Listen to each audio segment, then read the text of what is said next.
Żołnierze, piloci, bohaterowie Dear współczesności. soldiers, pilots, and heroes of our times, for this is how I address Polish soldiers and the soldiers of our allies. Today we are on the 31st anniversary of our arrival. The tactical air base in Poznan, in Krasini, is a place steeped in the rich history of Polish aviation, but also a training ground for the best of the best, as I'd like to call you. This is the place where the main thrust of what happened yesterday, September 10th, was located, because it was here that the main forces strengthening the Polish air defense system were located, reacting, and this can already be said unequivocally today, to another Russian provocation and attack on our territory, on the territory of the Republic of Poland, using drones. And I think to myself, ladies and gentlemen, regardless of what happened, and I am even convinced, looking at September 10th, and your reaction, and wanting to send a signal to the Russian Federation, to Vladimir Putin, that we, the Polish nation, are a nation that was not intimidated by the Soviet soldier standing at the gates of Warsaw in 1920. We are a nation that did not surrender its soul after 1945, during nearly 50 years of Soviet propaganda, when we were a Soviet colony and nothing more. And yet we retained our freedom, independence, and love of our homeland.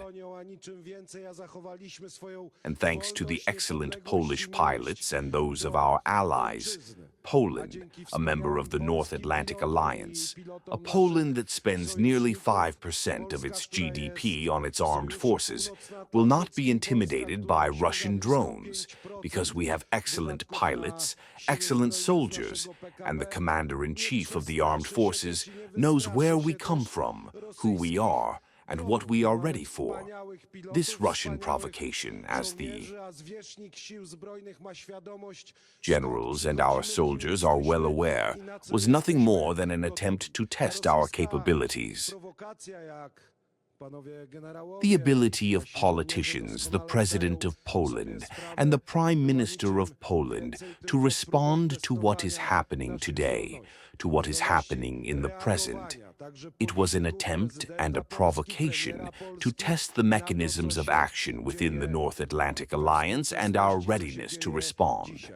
And for this, I want to thank you, Mr. General, distinguished gentlemen generals, and above all you, dear wonderful soldiers, because we passed all these tests.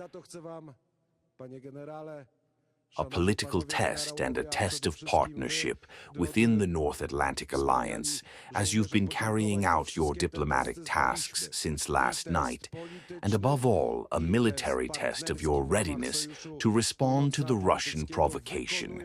Therefore, I would like to wholeheartedly thank the Inspector of the Air Force, General Nawrocki, for our readiness to respond, General Chojnacki, the commander of the Second Wing, Colonel Śnieguła, ladies and gentlemen, for the daily work you do here, training, logistical work, and finally, concrete combat operations.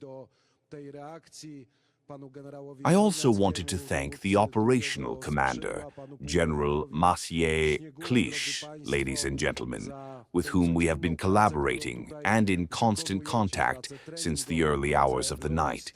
But above all, I wanted to thank the Polish pilots, the Polish technical support, and our wonderful allies, the representatives of the Kingdom of Norway and the Kingdom of the Netherlands, led by the commander of the Dutch component, who, ladies and gentlemen, demonstrated such great effectiveness, something which has not escaped my notice, and about which I have been regularly informed.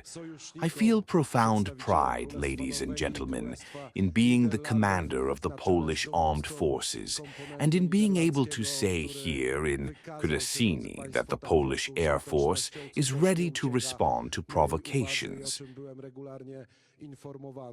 And I wanted to make it clear that I will also fulfill all my duties, always being with you, always being with Polish soldiers, and saying not only for the sake of political slogans or for the sake of current discourse, that we are a wall behind the Polish uniform and a wall behind Polish soldiers, as well as a wall behind the North Atlantic Alliance, which is the strongest alliance created by a free civilization and a free world in the 21st century.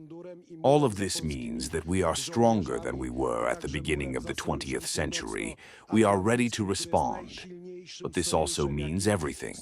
And after the discussions, after the wonderful meeting a moment ago, I am also convinced that what happened, ladies and gentlemen, is also a task.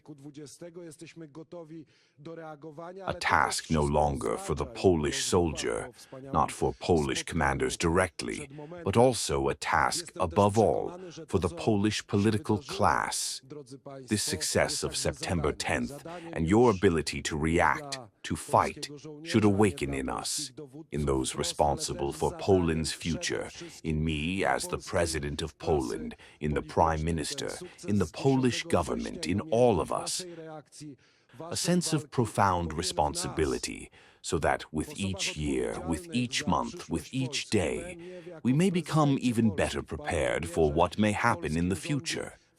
Ladies and gentlemen, I want to lead Poland and Europe to a future without war. That is obvious. But to prevent war, we must be prepared for war and work for it every day.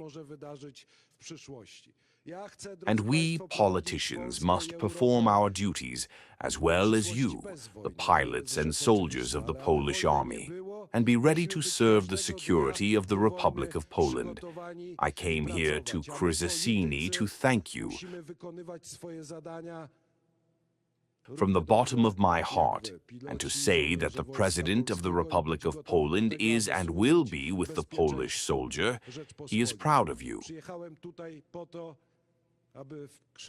And to our most ardent allies, the Dutch, the Norwegians, the Americans, the Romanians, the French, and all the forces of the North Atlantic Alliance, I thank you from the bottom of my heart for passing the test of solidarity and readiness to respond to the provocations and threats of the Russian Federation.